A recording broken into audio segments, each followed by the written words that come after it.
Where do you see America's top threats? You can start with the external ones and then we'll get into the internal ones. Well, so my advanced degree is from the National War College there at Fort McNair in Washington, D.C., and that's in national strategy and strategic frameworks. And so what we know about the nature of warfare is that it is unchanging, right? This is the will of groups or peoples or countries, nation states in this case, that are coming into conflict with each other, whether that be physical conflict or something below that threshold. And so what we also know is that the character of warfare is ever changing. And so many of your podcasts have covered a lot of these individual technologies that are very interesting. We can hit on some of them, but this rapidly changing environment, it's becoming more complex, meaning that the relationships are unknown. Many of them are unknowable, right? And so both the application of new technologies and the application of older technologies in new ways are changing the character of warfare in an increasingly quickening pace.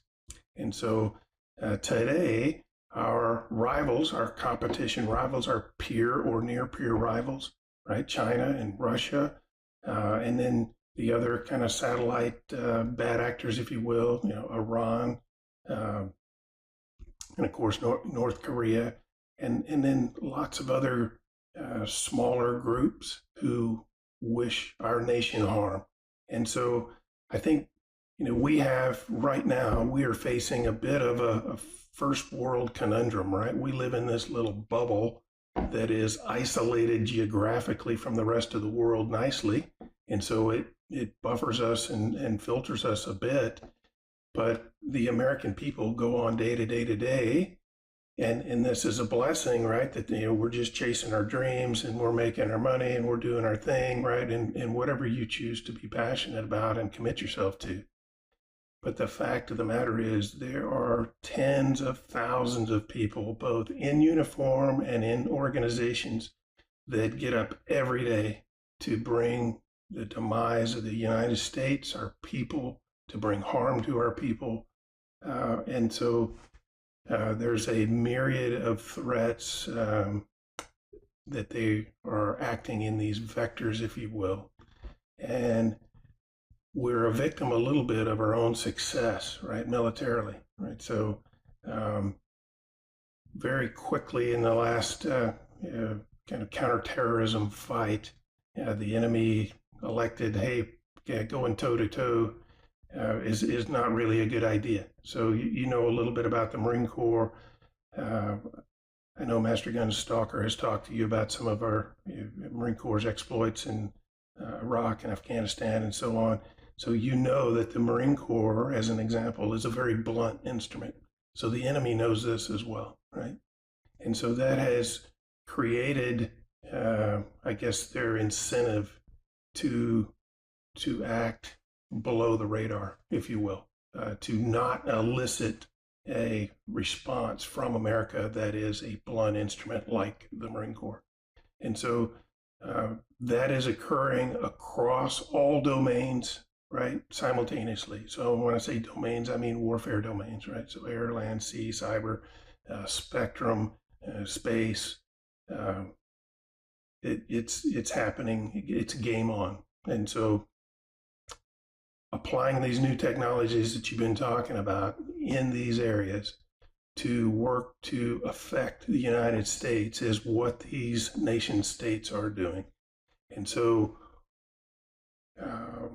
Thucydides would tell us in history, right, a history of Peloponnesian War. I don't know if you've read that book or not, but it's quoted often, but it's because it's such a treasure trove of just fundamentals and understanding. So you can go read about history of warfare 3,000 years ago, the fundamentals, right, the nature of warfare unchanging, still is applicable today. And he said nations go to war for three reasons: fear, honor, and interest. And so the National War College would define interest, national interest, in three categories: economy, security, and values. Now, values you can split into two topics: either value projection, democracy, freedoms, rule of law, freedom of navigation, blah, right? Value projection that we do as a nation, or it can be value protection, right? In the case of, take some of these other countries where we begin to encroach on what they see as their values, their way of life. They respond in a value protection kind of way, right? And so those are national interests. If it's not economy, security, or values, it's not a national interest.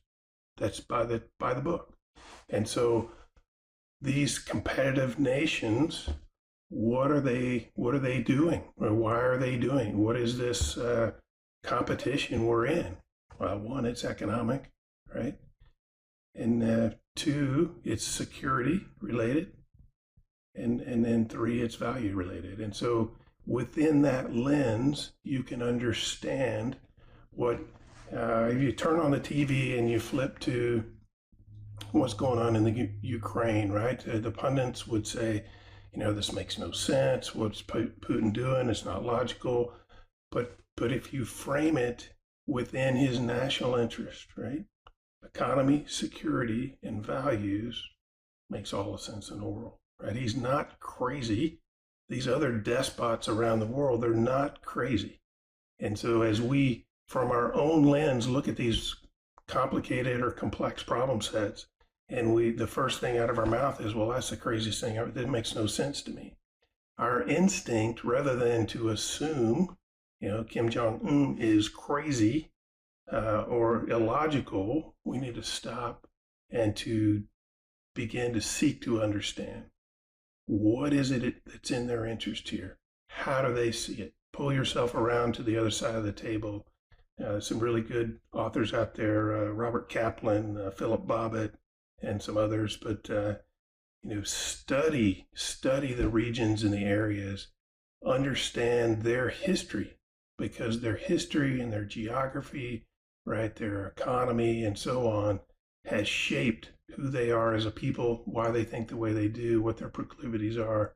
And if you don't understand that, then you don't understand why you're in the situation you're in.